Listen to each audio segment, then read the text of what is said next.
ما ورته وویل چې هغه ډېر ځورېدلی قام دی که هغه یوه نیمه خبره وکړي پکار ده چې موږ سر ټیټ کړو ځکه زموږ ملک آباده ملک دی که نه ملک هم شته کور هم شته در هم شته پولیس هم شته پوج هم شته د هغو هېڅ نشته صفا خبره صحیح په پردي ملک کې اوس هم دربداره دي دلته تاله راشي خپل د خلکو لاندې ښه حکومت لرئ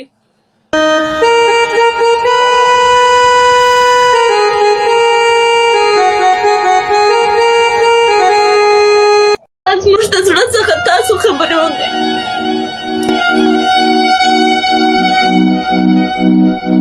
هره پرېږده شیرینۍ یاره ته به موږ هم خبر چې دا خبرې پرېږده بس مه رېږه سړیه دا خو سپي دي سپي زړګا څوک سپي دي سپي غاپي سپي خو په لارې غاپي که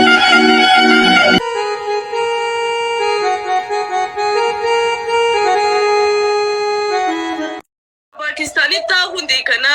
زه په دین و دنیا هغه پاکستاني ته خپل وایم په دین و دنیا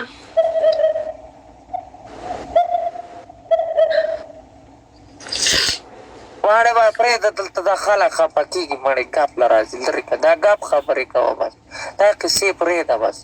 دا خو منګه په شرمونو وشرمولو زه پاکستانی یم که نه تا ته پته ده دا ګورې نه پرتوګ او کمیس یې رانه ویستي زه ورته وایم چې اخر والې کوئ د الله بندګانو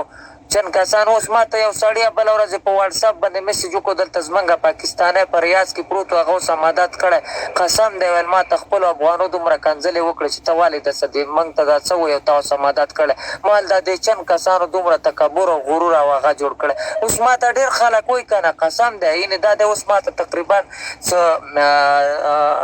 2200 کسان دي زه دوی په مخ کې هم زه راته قسم خورم که نه چې ما ته ډېر خلک وایي چې یاره ته د دې شي دپاره لګوې ته د دې شي دپاره والله لا اله الا الله محمد رسوله چې زړه مې د مخ کې نه سوځي ډېر وخت دغه انسان چې ستا پسې ویډیو کړې ده که نه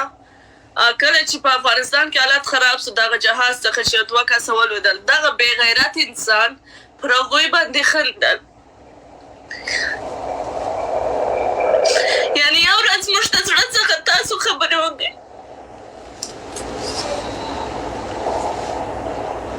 واړې پرېږده شیرینۍ یاره دلته به موږ هم خبر کړي دا خبرې پرېږده بس لرې که سړیه دا خو سپي دي سپي زړګا څوک سپي دي سپي غاپي سپي خو په لارې غاپي که ځکه خو درته وایم چې ډېر لړزېدلی هغه دی که هغه ورب ته تلي که هر څه ته ښې ورځې نه خو نه چې خپل کور وطن یې آباد وي نو هغو ته ښې ورځې نه څوک نه ځي زه خدای د خیر کې د دې قصو په قصو کې مه کېږه خلک هر څه وایي هغه په دې وایي چې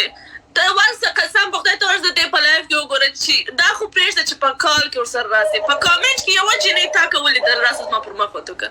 افکورس دوی ته ضرور دی وتلې د انجو نه پسې دی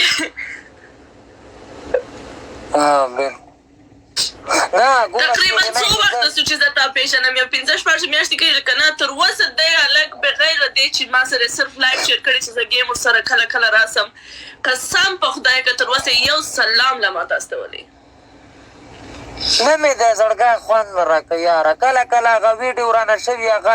انبوکس کې در ولېږم نور والله که داسې هغه رانه زړه کرکه یو انسان لکه